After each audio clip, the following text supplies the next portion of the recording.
Kami membutuhkan Engkau Tuhan. Memasuki tahun 2020 kami sadar bahwa tanpa Engkau kami tidak mampu.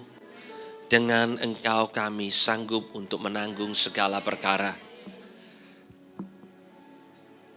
Tuhan, masa depan kami baik bukan karena keadaan di luar baik.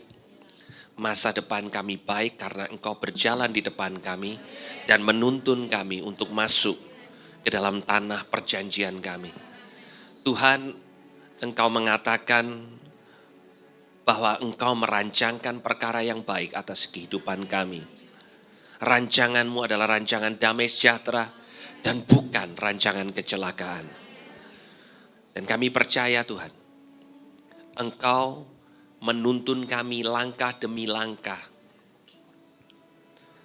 Dan Engkau tahu untuk melakukan kehendak-Mu tepat pada waktunya. Tuhan, pada pagi hari ini biar Roh Kudus sendiri berbicara. Tuhan, firman-Mu disampaikan dan firman-Mu punya kuasa untuk mengubah kehidupan kami, menguatkan setiap kami. Terima kasih Tuhan, Roh Kudus Engkau sendiri tuh yang berbicara di dalam setiap hati, setiap anak-anak-Mu yang berkumpul pada pagi hari ini. Kami siap Tuhan untuk membuka hati, biar firman Tuhan, benih itu boleh ditanam di tanah yang subur, yang menghasilkan buah yang matang buat kerajaan Allah. Terima kasih Tuhan, di dalam nama Tuhan Yesus, kami siap menyambut firman Tuhan. Yang percaya katakan amin. Berikan kemuliaan untuk Tuhan Yesus. Amen. Shalom, selamat pagi semuanya. Amen. Senang boleh berada bersama dengan setiap saudara masih di bulan Januari. Ini bulan yang pertama di tahun 2020, dekade yang baru. Ya, saudara, saya masuk tahun 2020, saya merasa kuat dari Tuhan bahwa tahun 2020 tidak akan mudah, ya. Dan Tuhan mau mempersiapkan anaknya. Kalau saya katakan tidak akan mudah, bukan berarti Tuhan mulai meregangkan tangannya dan mengatakan saya tidak terlalu ikut campur, bukan itu. Tapi justru di tahun 2020, saya percaya Tuhan mau kita semakin bergantung kepada Tuhan. Semakin bergantung kepada Tuhan. Saudara, kita perlu satu dengan yang lain, ya. Kita perlu untuk dikuatkan satu dengan yang lain, tetapi kita perlu sadar bahwa manusia bisa mengecewakan kita, siapapun itu, ya, siapapun itu. Saya di dalam keluarga kita bisa kecewa, oke? Di dalam hubungan, di dalam jemaat kita bisa dikecewakan. Hanya Tuhan yang nggak pernah mengecewakan kita, ya. Hari ini saya datang bersama dengan istri saya. Istri saya ini luar biasa, saudara. Kemarin malam saya baru pulang luar kota. Jadi istri saya bilang begini, kamu di mobil kamu nyiapin firman aja, saya yang drive. Jadi ya berikan tepuk tangan dong, ya. Ya, jadi saya bisa mempersiapkan firman dengan lebih baik sambil istri saya yang drive-in saya, ya, supaya enggak sungkan sama satpam, kita ganti tempat pada waktu masuk gerbangnya Bukit Doa, supaya satpamnya enggak mengatakan ini apa enggak aneh ya, bapaknya enak-enak gitu ya, mainan komputer, terus kemudian istrinya yang drive. Jadi kita ganti ya, supaya kelihatan lebih sopan. Tapi saya menghargai istri saya yang nemenin saya karena saya kemarin baru nyampe, terus kemudian pesawatnya ditunda karena cuaca yang kurang baik di luar kota. Saudara, saya akan membagikan firman Tuhan dari kitab Yosua. Saya berikan background tentang Yosua. Yosua ini adalah asistennya Musa. Ya, Yosua ini asistennya Musa. Yosua ini orang yang memang dipersiapkan oleh Musa untuk menggantikan dia. Tapi Yosua ini tidak pernah merasa sungguh-sungguh confident, sungguh-sungguh yakin bahwa dia mampu karena Musa ini pemimpin hebat. Sampai hari ini orang Israel itu kalau ditanya siapa pemimpin besarnya, itu Musa. Bukan Yosua. Sampai hari ini, saudara. sekalipun yang mengantarkan bangsa Israel ini masuk ke tanah perjanjian itu bukan Musa, tapi Yosua, ya. Dan Yosua ini punya beban mental yang sangat besar karena apa yang Tuhan janjikan luar biasa, tapi dia juga pernah melihat bahwa di tanah perjanjian itu luar biasa sulitnya. Ya.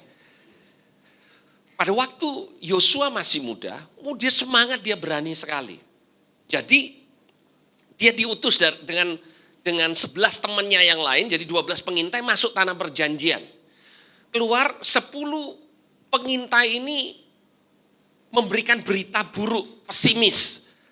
Hanya dia dan Kaleb yang memberikan berita baik kepada bangsa Israel. Tapi saudara perlu ingat, pada waktu dia mengintai, dia lapor, dia masih lapor sama Musa. Dan dia tahu bagaimana Musa punya hubungan dengan Tuhan. Jadi dia berpikir bisa, ya Tuhan hebat, saya punya pemimpin hebat. Dan kita semua akan masuk tanah perjanjian. Tapi apa yang dia pikirkan tidak terjadi, saudara. Ya, dan Tuhan karena ketidaktaatan bangsa Israel menghabiskan satu generasi di padang gurun, putar-putar 40 tahun. Ya, semua orang Israel yang usianya di atas 20 dan yang memberontak pada waktu itu tidak akan dibawa Tuhan untuk masuk tanah perjanjian. Jadi hanya 2 orang yang di usia di atas 20 tahun yang masuk tanah perjanjian. Yosua dan Kaleb. Bahkan Musa pun tidak. Satu generasi habis. Dan pada waktu semua generasi itu selesai. Dan generasi itu berakhir dengan Musa, pemimpin besarnya, mati. Baru Tuhan mulai bicara lagi kepada Yosua. Dan ini yang Tuhan katakan kepada Yosua, kita akan baca, ya. Tolong, next. Sesudah Musa hamba Tuhan itu mati, berfirmanlah Tuhan kepada Yosua bin Nun, abdi Musa itu demikian, hambaku Musa telah mati, sebab itu bersiaplah sekarang. Nah saudara, ini bukan berita pemberitahuan. Ya, ini bukan saudara dapat WA, ada teman baik saudara mati, turut berduka cita, bukan itu. Ini terjadi setelah Musa mati dan Israel berkabung 40 hari. Ya, Musa ini dicintai luar biasa. Jadi pemimpin besarnya mati, mereka masih di padang gurun. Kemudian Tuhan mulai bicara sama Yosua. Nah sekarang hambaku Musa sudah mati. Sekarang kamu harus siap. Saya berpikir saudara, kalau saya bisa minta sama Tuhan sebagai Yosua, saya akan minta kayak begini. Tuhan, saya tahu bahwa tanggung jawab untuk membawa bangsa Israel ini masuk tanah perjanjian itu Engkau berikan untuk saya. Tapi boleh enggak Musanya jangan mati dulu. Masuk dulu satu periode, satu saat di mana saya lebih confident. Saya ini enggak pernah ngalamin ini. Terus kemudian baru Musa mati. Yang pertama, baik untuk saya ini belum punya pengalaman. Yang kedua, paling tidak hamba Tuhan yang besar ini yang namanya Musa matinya di tanah perjanjian. Bukan di padang gurun. Bukan di tanah Moab. Masuk tanah perjanjian. Tapi Tuhan punya rencana lain, bahkan sepertinya Tuhan itu nunggu sampai Musa mati, baru dia bilang sama Yosua. Jadi rencananya Tuhan untuk bangsa Israel ini, nunggu Musa generasi terakhir mati dulu. Dan Tuhan punya cara di luar apa yang kita seringkali bayangkan. Tuhan punya cara yang kadang membuat kita merasa tidak nyaman. Tapi itulah Tuhan. Dan mungkin masuk tahun 2000 next. Mungkin masuk tahun 2020 ini saudara mengalami banyak hal yang terjadi dalam hidup saudara next. Ya ada Mungkin ada orang masuk tahun 2020 dengan keuangan yang sulit. Saya mengkounsel banyak orang yang begitu khawatir tentang 2020 karena dia bilang 2019 saja sudah sulitnya luar biasa. Saya yakin sementara saudara duduk di sini ada yang bisa relate dan mengatakan saya enggak ngerti gimana caranya masuk 2020. Ada yang kehilangan kesehatan, ada yang kehilangan macam-macam. Tapi untuk Yosua kehilangan yang terbesarnya adalah dia kehilangan orang yang menjadi panutannya, mati. Saudara bisa kehilangan orang menjadi panutannya bukan karena mati. Karena satu hal yang saudara katakan, saya tidak bisa lagi menggantungkan diri saya kepada orang yang menjadi panutan saya. Dan saudara, seringkali kita merasa itu adalah saat yang salah. Itu adalah saat di mana sepertinya Tuhan lepas tangan. Tapi sesungguhnya, seringkali masa-masa transisi seperti itu, sesungguhnya Tuhan sedang mempersiapkan kita untuk tanggung jawab yang lebih besar. Tidak ada di antara kita yang begitu siap untuk masuk di dalam setiap musim, kecuali kalau kita bergantung sama Tuhan. Dan seringkali Tuhan izinkan kita masuk ke masa di mana kita merasa kita nggak siap. Burung Raja Wali, kita diumpamakan seperti burung Raja Wali. Burung Raja Wali, kalau diajar untuk terbang oleh induknya, maka dia harus didorong keluar dari sarangnya. Dan pada waktu burung Raja Wali itu keluar, burung Raja Wali yang masih kecil itu keluar dari sarangnya, dia ketakutan luar biasa. Dan kemudian pada waktu dia mulai mengepakkan sayapnya untuk belajar terbang dan dia gagal. Dia takut karena sarangnya itu letaknya selalu di atas tinggi.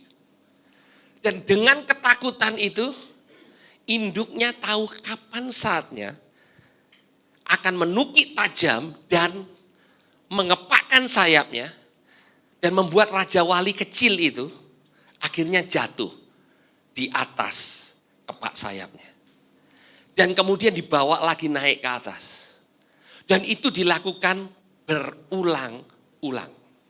Sampai kapan saudara? Sampai anak Raja Wali ini belajar untuk terbang. Itu kehidupan kekristenan. Itu 2020 buat kita. Kita masuk di masa di mana kita merasa saya tidak siap. Dan seringkali masa kehilangan terbesar saudara adalah masa di mana Tuhan sedang membawa saudara masuk ke dalam musim yang baru. Dan kadang musim yang baru perlu dilewati dengan banyak air mata. Seringkali kalau kita mengatakan masuk ke musim yang baru, masuk tahun baru, kita merayakan dengan perayaan yang penuh dengan sukacita.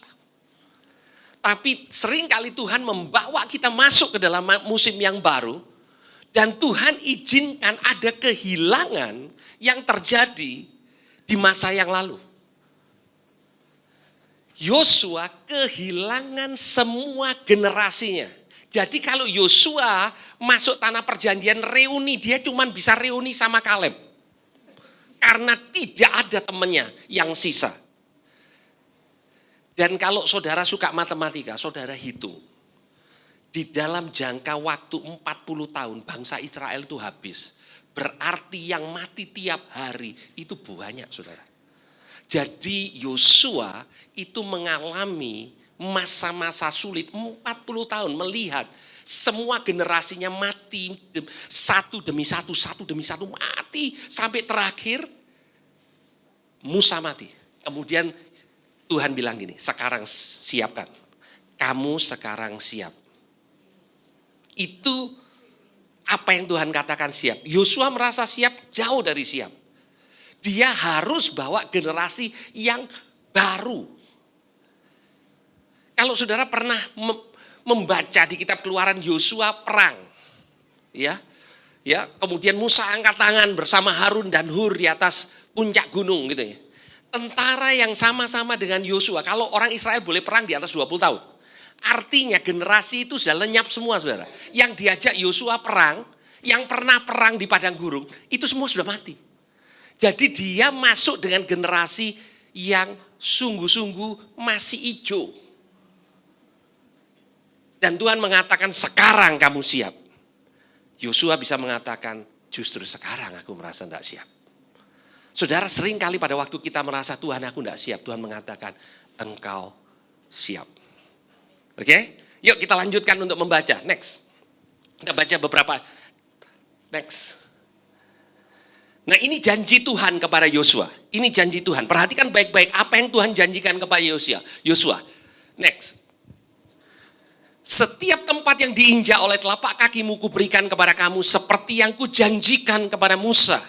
Dari padang gurun dan gunung Libanon yang sebelah sana itu sampai ke sungai besar, yakni sungai Efrat, seluruh tanah orang Het sampai ke laut besar di sebelah matahari terbenam, semuanya itu akan menjadi daerahmu. Ayat yang kelima. Seorang pun tidak akan dapat bertahan menghadapi engkau seumur hidupmu. Seperti aku menyertai Musa, demikian aku akan menyertai engkau.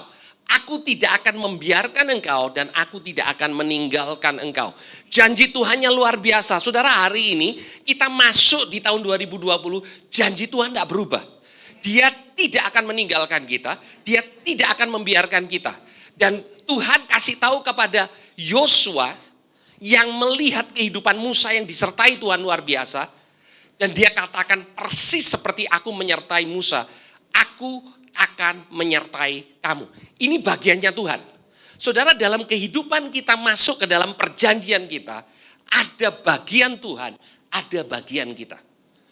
Bagiannya Tuhan adalah membawa kita masuk dan memberikan kemenangan. Tetapi bagian Yosua adalah memimpin orang Israel untuk masuk di tanah bukan tanah kosong. Saudara, ibaratnya sekarang ini Tuhan sedang membawa kita masuk dan Tuhan sepertinya mengatakan begini, seluruh tempat ini akan jadi milikmu, tapi kita melihat tempat yang Tuhan katakan jadi milikmu ini masih ditinggalin sama orang lain. Dan kita bilang, Tuhan gimana caranya orang lain ini bisa keluar dari tanah ini?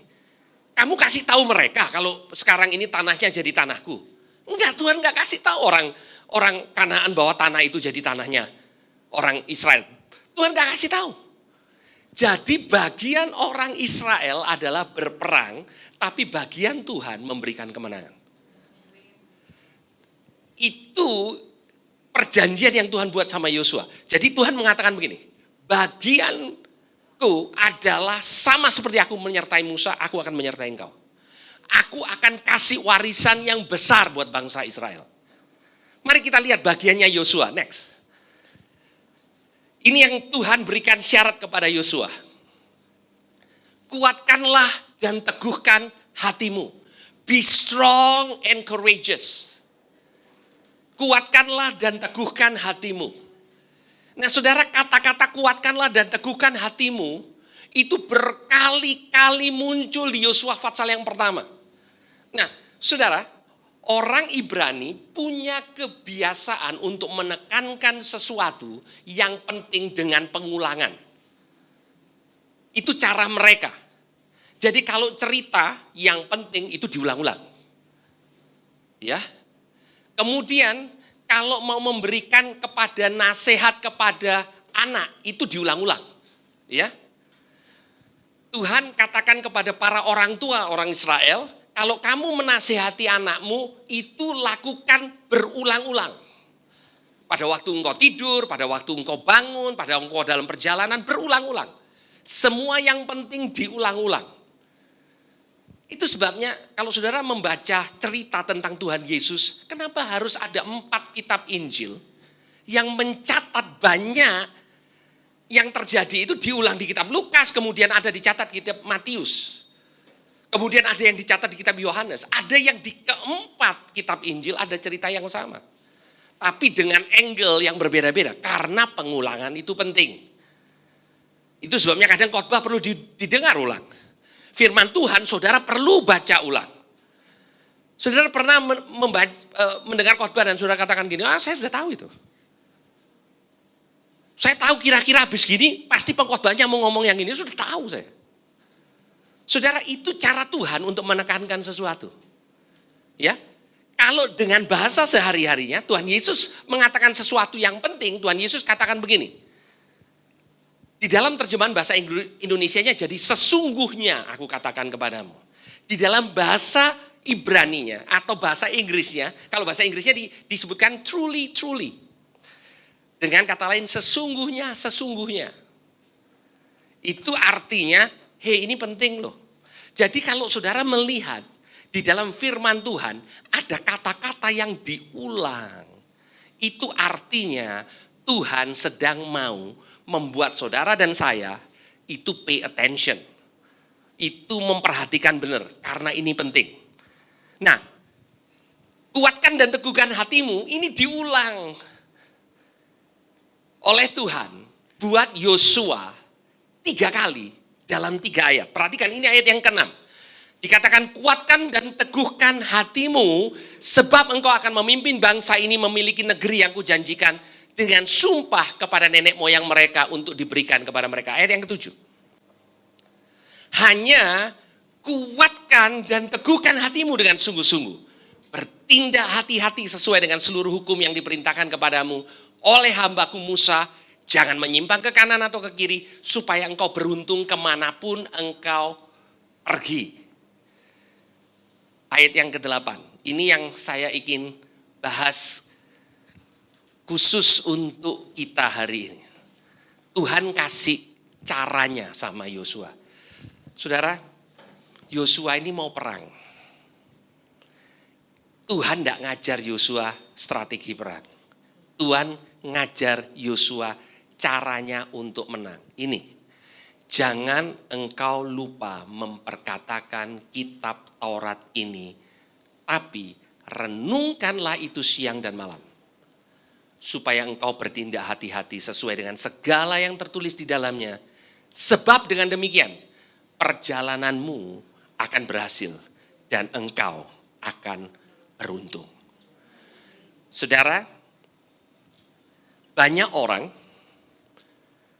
dengar firman, dengar kesaksian, tapi lupa untuk memperkatakan firman. Dan cara untuk saudara memperkatakan firman, itu Tuhan kasih tahu. Caranya dengan merenungkan.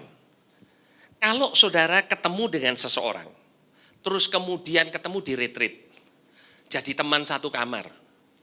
Terus kemudian saudara mulai ngomong-ngomong sama dia satu malam. Apa yang dia omongkan terus-terusan itu yang ada dalam hatinya. Karena firman Tuhan mengatakan, dari luapan hati maka mulut berbicara.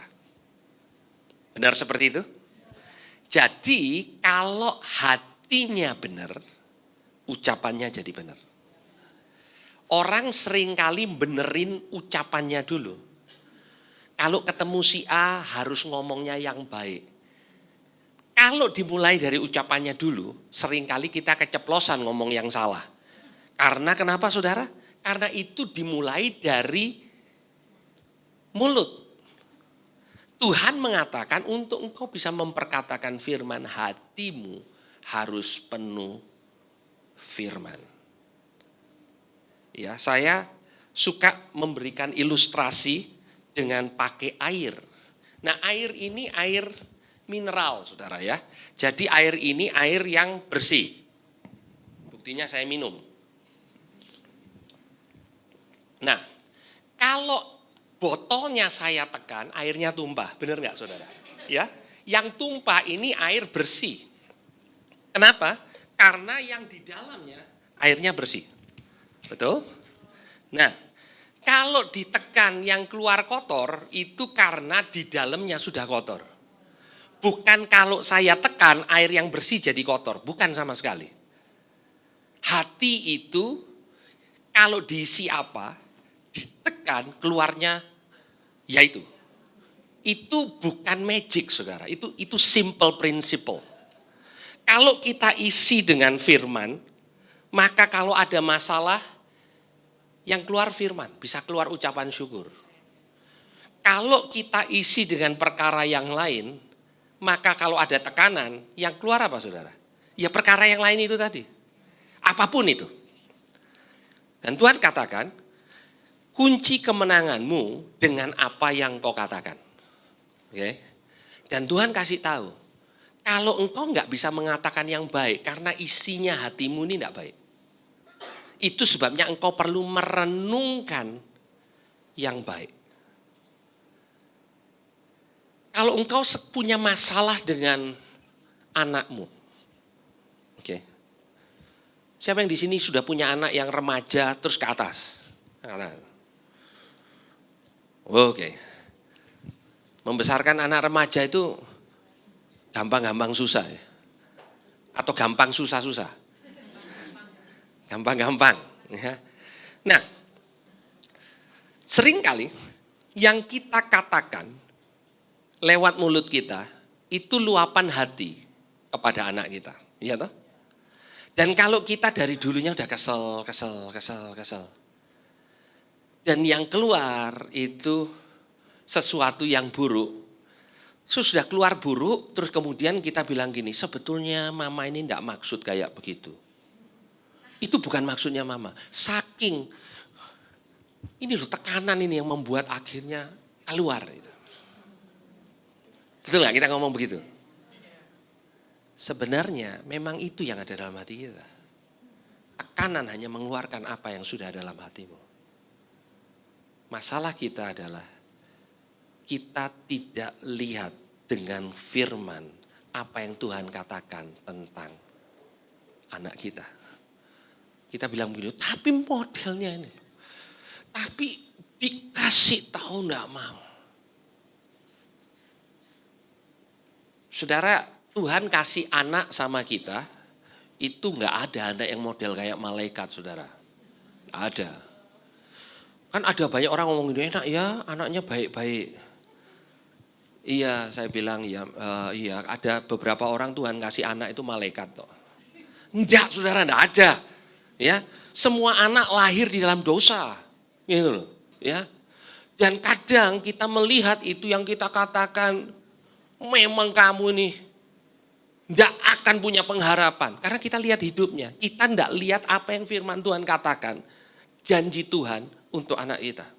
Salah satu contoh, ya, itu dari area anak, sama juga dengan area suami lah, keadaan ekonomi kita. Yang kita lihat itu bukan apa yang Tuhan mau kita fokus. Itu masalahnya. Dan yang kita lihat semuanya membuat kita tidak bisa memperkatakan yang baik.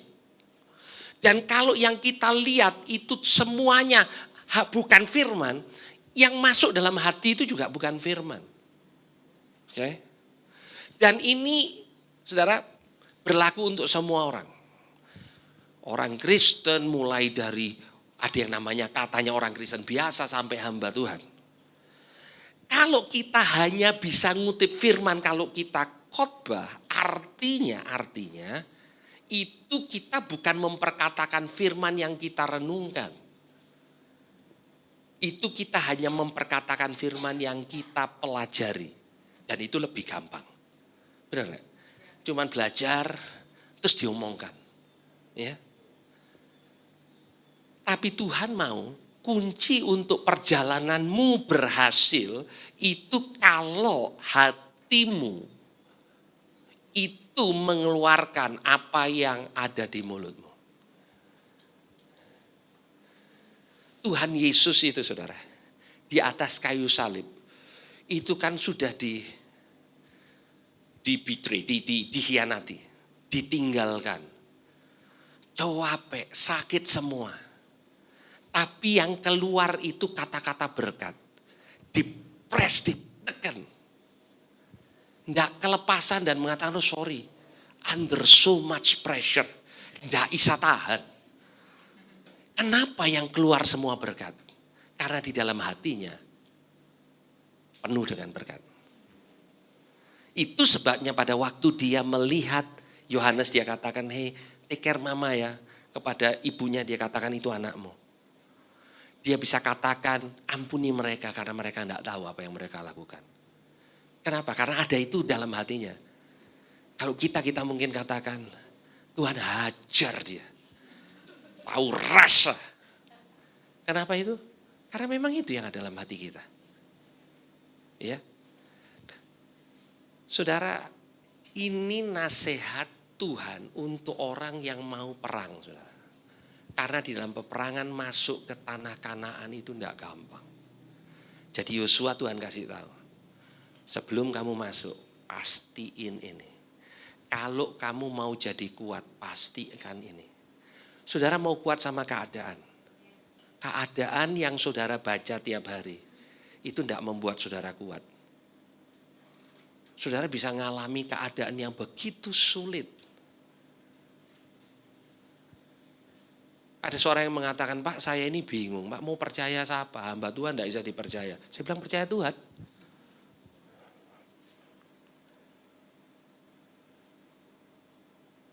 Semuanya bisa digoncangkan saudara. Saudara mau percaya uang? Saudara mau percaya kekuatan? Saudara, saya jadi teringat, ini tidak ada hubungannya sama khotbah ini. Saya jadi ingat, tahun 2019, saudara, saya punya beberapa teman yang menjadi gembala di China, saudara. Dipanggilin sama pemerintah China. Ya. Wah ini pemerintah sekarang yang dianggap salah satu yang paling hebat di muka bumi. Ya toh? Presidennya seumur hidup, saudara. Ya. Dan mereka ini tahu gerak-geriknya semua gereja yang ada di China. 2019 adalah akhir tahun pelaporan untuk gereja yang ada di China sebelum dianggap tidak legal. Banyak gereja yang tidak melapor karena kalau ngelapor saudara, khotbah harus di screening. Oke, semua kegiatan harus dilaporkan, buat apapun harus dilaporkan. Semua anggota jemaat harus dilapor. Ya. Jadi gereja kami yang ada di sana nggak ngelapor. Gembalanya dipanggil saudara dan dikasih tahu bahwa mereka tahu pemerintah China ini hebat saudara. Ya, dia tahu jumlah jemaatnya berapa, siapa aja, ya, pendetanya kemana, spend duit di mana, kan cashless society kan, nggak pakai cash di sana. Jadi semua datanya disimpan, kegiatan gerejanya apa, okay. Diintimidasi dalam artian gini, kita ini tahu, ndak mbok lapori, kita ini tahu. Hidupmu ini di dalam tangan kita. Kira-kira seperti itu. Ternyata yang ndak powerful pada waktu kena serangan virus, mereka juga getar juga saudara. Saya tidak tahu, saya tidak mengatakan Tuhan kirim virus, tapi Tuhan izinkan itu. Saudara, orang yang bisa mengatakan tidak ada yang bisa menang sama China. Tuhan bisa. That is so powerful. Apakah kata-kata itu mengintimidasi? Of course. Banyak gereja di China yang terintimidasi.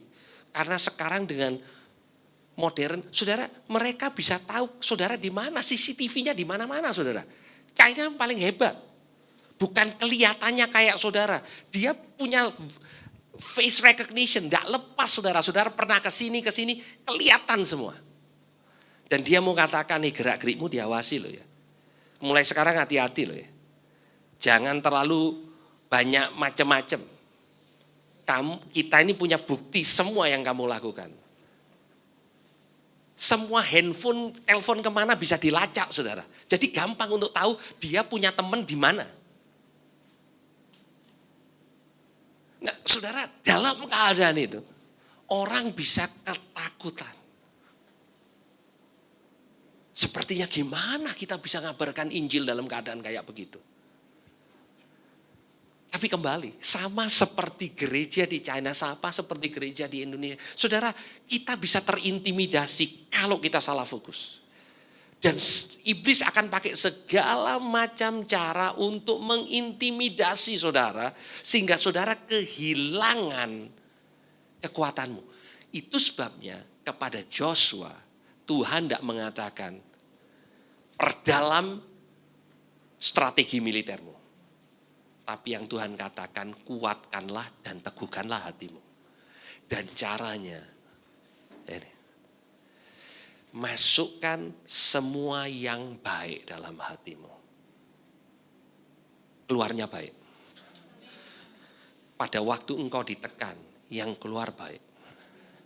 Kita perlu itu, kita nggak punya opsi untuk tetap di tahun 2020 menggerutu terus-terusan dan melihat kemenangan besar. Ada amin, saudara? Next, di ayat yang ke-9. Bukankah telah kuperintahkan kepadamu, apalagi saudara? Kuatkanlah dan teguhkan hatimu, jangan kecut dan tawar hati. Sebab Tuhan Allahmu menyertai kemanapun engkau pergi. Perhatikan baik-baik. Di 3 ayat, di ayat yang ke-6 Tuhan katakan, kuatkan dan teguhkan hatimu. Ayat 7 Tuhan katakan, kuatkan dan teguhkan hatimu. Ayat 8 Tuhan kasih caranya. Gini loh caranya. Isi hatimu dengan yang benar. Maka engkau akan memperkatakan yang benar. Karena engkau perlu untuk menguatkan bangsa Israel nanti masuk tanah perjanjian dan melihat yang sulit-sulit. Kuatkan dan teguhkan hatimu. Dan di ayat yang ke-9 kembali dikatakan, bukankah telah kuperintahkan, kuatkanlah dan teguhkanlah hatimu. Dan kalau ini masih belum cukup, saudara, saya ingin mengajak saudara untuk melihat nasihatnya mentornya Yosua, namanya siapa? Musa. Sebelum Musa mati, next. Sebelum Musa mati, ini pesannya sama Yosua. Next. Lalu Musa memanggil Yosua dan berkata kepadanya, di depan seluruh orang Israel, kuatkanlah dan teguhkan hatimu. Sebab engkau akan masuk bersama dengan bangsa ini ke negeri yang dijanjikan Tuhan. Dengan sumpah kepada nenek moyang mereka untuk memberikannya kepada mereka. Dan engkau akan memimpin mereka sampai mereka memilikinya. Sebab Tuhan, Dia sendiri akan berjalan di depanmu, Dia akan menyertai engkau, Dia tidak akan membiarkan engkau, tidak akan meninggalkan engkau. Jangan takut dan janganlah patah hati. Nah saudara, ini nasihat pemimpinnya. Masalah utama Yosua bukan musuh yang terlalu kuat. Karena itu urusannya Tuhan.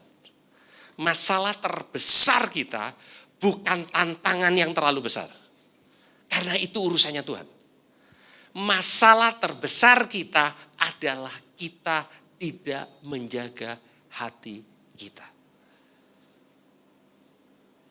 Kejatuhan orang percaya bukan karena tantangannya terlalu besar. Bukan itu, saudara. Dan sering kali orang percaya jatuh pada waktu di ujung kesuksesannya. Bukan karena tantangan terlalu besar. Masalahnya apa, saudara? Tidak jaga hatinya. Itu sebabnya firman Tuhan katakan, jagalah hatimu dengan segala kewaspadaan. Karena di sana terpancar kehidupan. Kalau engkau tidak jaga, di sana terpancar kematian. Tidak peduli siapa saudara. Ini bukan nasihat untuk orang Kristen baru perlu jaga hati. Kalau sudah naik level, jaga yang lain. Enggak. Ini kita tidak pernah lulus untuk tidak jaga hati. Sehebat-hebatnya saudara. Nasihat Musa, orang pemimpin, salah satu pemimpin terbesar bangsa Israel kepada orang yang akan meneruskannya. Yosua, hanya kuatkan dan teguhkanlah hatimu. Jaga hatimu benar-benar. Harus tetap kuat, harus tetap bersandar sama Tuhan. Itu message-nya. Dan saking sering diulangnya, ini diulang di hadapan bangsa Israel. Dan saya ingin menunjukkan kepada saudara apa yang dikatakan bangsa Israel kepada Yosua. Next. Di Yosua 1 ayat 18. Setelah mereka mengatakan beberapa hal, ini Ini kesimpulannya.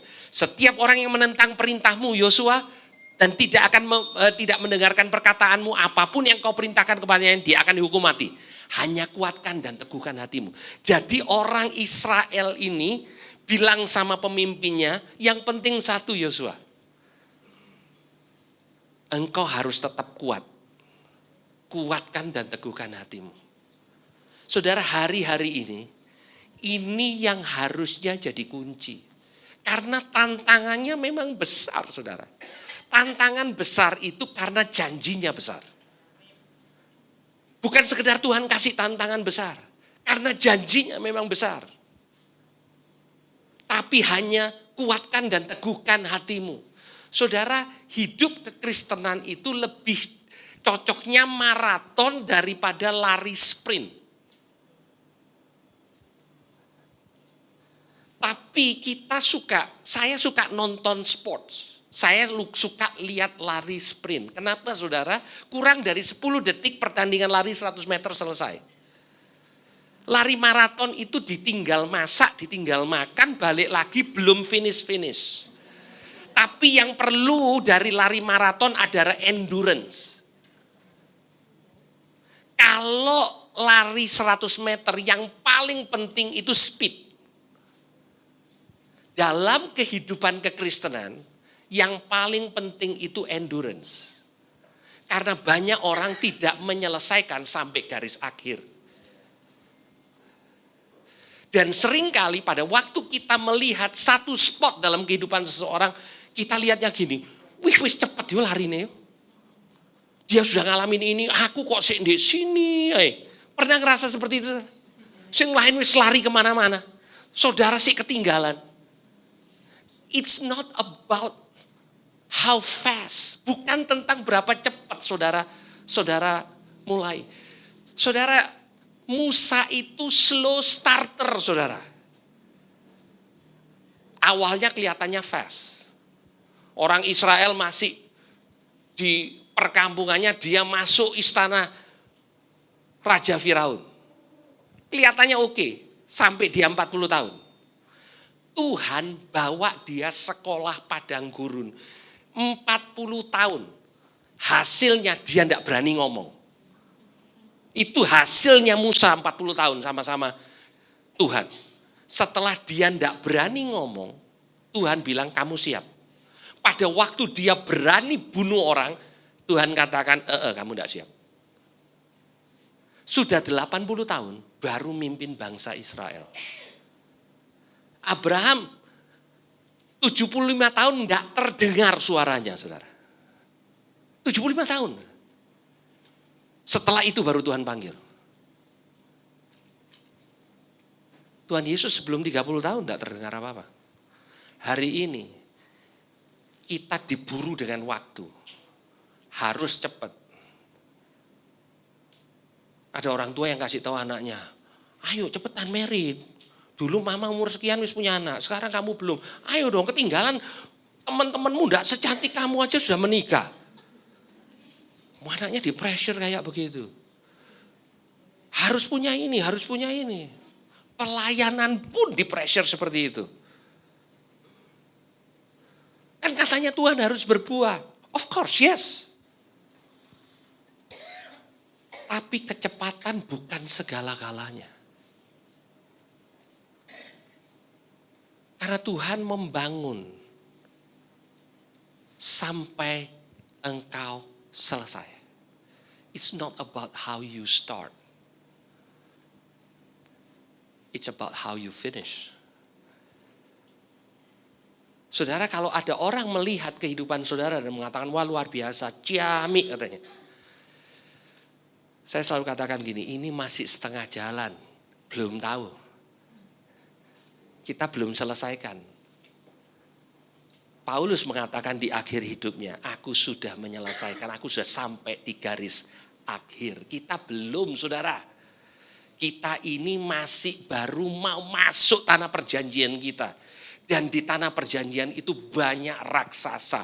Tapi Tuhan mengatakan itu akan diberikan kepadamu.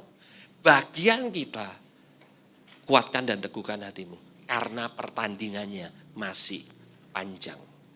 ayat yang terakhir. Boleh ditampilkan Ibrani 10 ayat 35. Ibrani 10 ayat 35 dan saya ingin kita baca sama-sama. Ibrani 10:35. 1, 2, 3. Sebab itu janganlah kamu melepaskan kepercayaanmu karena besar upah yang menantinya. Ayat 36. Ayat 36. Sebab kamu memerlukan ketekunan supaya sesudah kamu melakukan kehendak Allah, kamu memperoleh apa yang dijanjikan itu. Perhatikan baik-baik, ketekunan. Apa yang dijanjikan. Berarti saudara bisa kehilangan apa yang dijanjikan sekalipun Tuhan setia untuk menggenapi apa yang Dia janjikan. Supaya sesudah kamu melakukan kehendak Allah, kamu memperoleh. Jangan sampai setengah jalan engkau melakukan kehendak Allah, engkau kehilangan apa yang dijanjikan itu. Engkau perlu ketekunan. Ketekunan itu enggak enak. Kita semua suka, kalau atlet itu suka pertandingan. Karena di pertandingan itu banyak yang support tepuk tangan. Pada waktu saudara latihan tidak ada yang tepuk tangan. Pada waktu saudara merenungkan firman Tuhan tidak ada yang tepuk tangan. Saudara, tidak ada yang tepuk tangan untuk kehidupan bersama dengan Tuhan. Itu tersembunyi, saudara. Banyak orang suka dilihat di sini. Yang membuat saudara menang itu bukan yang di sini. Bukan kalau saudara berhasil jadi singer. Berhasil jadi pengkhotbah. Bukan itu. Tapi pada waktu saudara membangun kehidupan saudara tahun 2020. Pada waktu saudara malas untuk baca firman, malas untuk berdoa. Saudara merasa capek. Hari-hari ini banyak terjadi seperti itu. Kita tidak lagi go to the basic. Dan kita bisa tetap di sini, saudara.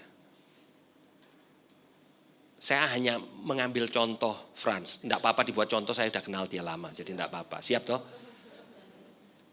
Saudara, kalau Frans ini, dia tidak lagi baca firman, tidak lagi doa. Terus suruh mimpin pujian sesi berikutnya, tetap bagus. Oke. Minggu depan masih oke, saudara. Tidak ada yang tahu. Hanya antara Frans dan Tuhan. Dan banyak di antara kita melakukan hal itu karena tidak ada yang tahu. Itu yang membuat kita akhirnya shock-shock. Loh kok bisa ya? Artinya saudara bisa perform baik di hadapan manusia. Tapi Tuhan sudah melihat. Harusnya kamu stop. Nak. Ini harusnya kamu di-review. Ini harusnya kamu, kalau istilahnya F1 pit stop. Ibu-ibu di sini tidak nonton F1. Siapa yang suka F1? Tidak ada ya Bu. Ya kalau saya bagikan sama bapak-bapak, amin F1. Seneng. F1 nonton loh. Nonton. Kalau waktunya pit stop jangan terus. Sehebat-hebatnya saudara, nanti tidak sampai garis finish. Kita perlu waktu perhentian dengan Tuhan. This is basic, saudara. Tapi begitu banyak orang nggak sampai garis akhir, bukan karena talentanya kurang, bukan karena Tuhan nggak mau pakai dia dengan hebat, bukan, saudara. Karena dia lupa bahwa dia juga manusia. Dia lupa kalau dia perlu yang basic. Kalau kita bangun yang basic, kuatkan dan teguhkan. Saudara katakan gini, alah kuatkan dan teguhkan hatimu. Sudah dengar berapa kali? Yosua Dengar berapa kali? Musa ngomong sama dia itu. Tuhan ngomong sama dia itu. Yang dia pimpin pun ngomongnya cuman itu. Kenapa saudara? Karena itu penting. Hari ini mari kita sungguh-sungguh mulai dengan dasar yang benar. Karena hidup saudara ini masih panjang, saudara. Dan sebelum kita tutup, dulu pada waktu saya masih lebih muda, saya tidak mau mengatakan saya tua sekarang, lebih muda, ya seumur Frans, lebih muda lagi, ya. Saya ini kagum dengan orang yang bisa mulai ini. Hari-hari ini saya mulai melihat dan saya respect dengan orang yang sampai selesai itu masih setia melakukan apa yang dulu dia lakukan. Karena memulai sesuatu itu jauh lebih mudah dari menyelesaikan. Karena tidak banyak yang bisa di atas kayu salib dengan semua hinaan mengatakan it is finished. Menyelesaikan sekalipun tidak mudah. Menyelesaikan sekalipun tidak terkenal. Menyelesaikan sekalipun tidak banyak orang yang tahu. Goal iman saya adalah menyelesaikan dengan baik pertandingan yang Tuhan sudah berikan buat saya. Dan saya berharap ada orang-orang yang bisa lihat dan mengatakan, saya bisa contoh, bukan hebatnya khotbah, bukan hebatnya yang di sini, tapi contoh imannya. Dia memulai, dia menyelesaikan. Setiap saudara ini pemimpin, setiap ibu-ibu di sini punya anak-anak ibu-ibu ini, lihat iman ibu-ibu ini. Engkau memulai dengan baik. Engkau menyelesaikan dengan baik, enggak? Pada waktu keadaan sulit, engkau mulai menggerutu dan meninggalkan iman, atau engkau berteriak kepada Tuhan dan mengatakan, Tuhan, aku enggak kuat tapi aku tahu engkau kuat. Itu legacy, itu perlu diturunkan kepada generasi berikut kita. Don't quit. Jangan berhenti. Perjalanan kita masih panjang. Mari kita berdoa. Biar engkau menemukan orang-orang yang sungguh-sungguh Tuhan mau bergantung kepada engkau di tahun 2020. Tuhan, kami mendengar banyak berita. Dan berita-berita yang kami dengar mudah untuk melemahkan kami. Kami boleh mendengar apapun, tapi kami mau kembali Tuhan. Kepada apa yang kau katakan, kuatkanlah dan teguhkanlah hatimu. Engkau katakan engkau tidak pernah meninggalkan kami, engkau tidak pernah membiarkan kami. Sekalipun sepertinya apa yang kami alami sangat berbeda dengan apa yang firman-Mu katakan. Ada firman Tuhan untuk ibu. Dan Tuhan katakan, fight the good fight of faith. Iblis berusaha, musuh berusaha untuk membombardir engkau dari setiap sisi. Ada waktu engkau katakan, Tuhan, this is unreal. Begitu banyak Tuhan yang datang dan sepertinya mau menghancurkan. Tapi Tuhan katakan, aku membawa engkau bukan untuk dihancurkan, tapi aku membawa engkau untuk membangun. Dan Tuhan katakan, aku membangun bersama-sama dengan engkau. Dan Tuhan katakan, kalau engkau hari ini masih berdiri di tempat ini, karena aku setia untuk membangun engkau. Dan Tuhan katakan, aku berdiri bersama-sama dengan engkau.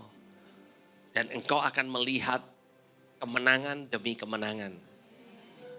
Engkau akan melihat bahwa apa yang iblis selama ini sudah curi dari hidupmu. Sukacita yang sepertinya diambil. Apa yang menjadi hakmu yang sepertinya diambil. Tuhan katakan, aku adalah Allah yang merestorasi. Aku memulihkan. Dan Tuhan katakan, pada waktu aku memulihkan kehidupanmu, engkau seperti orang yang bermimpi. Dan Tuhan katakan, aku akan membuat kehidupanmu menjadi alat untuk merestorasi. Dan Tuhan katakan, perjalananmu masih panjang. Jangan berhenti.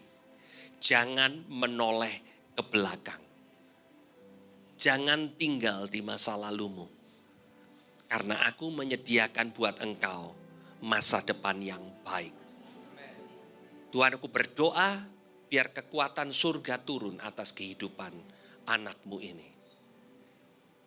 Pengurapanmu yang membuat dia mampu untuk melakukan apa yang engkau minta dia lakukan di dalam nama Tuhan Yesus.